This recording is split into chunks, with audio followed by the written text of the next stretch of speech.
On the 11th of March, we spoke about PC Richard Wilson. No, not this one. This one. Yes, a no-face.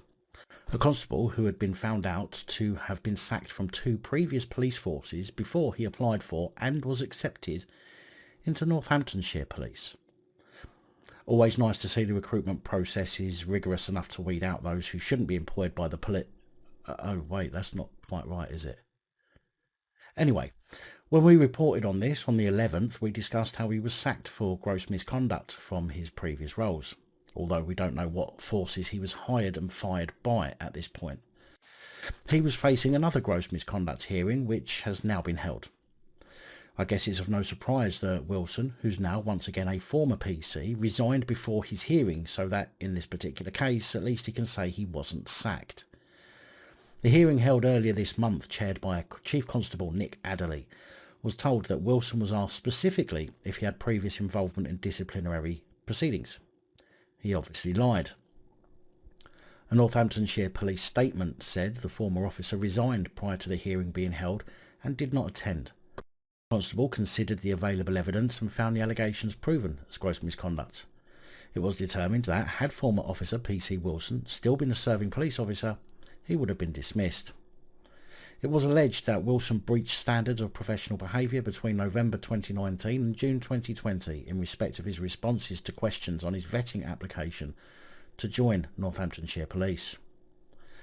In the course of the application process, he completed forms, the accurate completion of which was a condition of him being confirmed in post as a serving police officer, and he also lied during an ethical interview. Police and ethics. 2 words that should not be together. The police statement added, the reason the conduct amounts to gross misconduct is that it was fundamentally dishonest. If accurate information had been provided, it was likely to have an adverse effect on his vetting application. He then maintained a dishonest response when questioned about his answers in an interview. But yet again, this goes to show how weak the recruitment process is for joining the police. I mean, if it's this easy to get away with lying to them, or as we have seen in some cases, hiding your twisted psychotic side from interviewers, then what hopes do we have?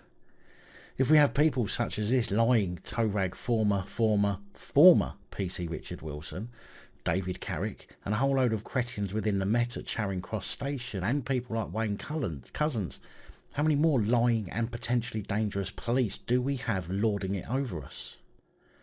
Now, I know this is a very small sample of the total number of police employed across the country, but how can this not be of the utmost priority for the government to intervene, check everyone, including their mental stability, and get rid of those who are a risk to the public? I don't really care about the image of the police. That's fucked. It was a long time ago. But we, you and I, your parents, sisters, nieces and nephews, are all at risk so long as we have these potentially violent, untrustworthy, and in recent cases sickeningly perverse police roaming our streets without any intervention and waiting for them to commit their acts on the general public before any action getting taken against them.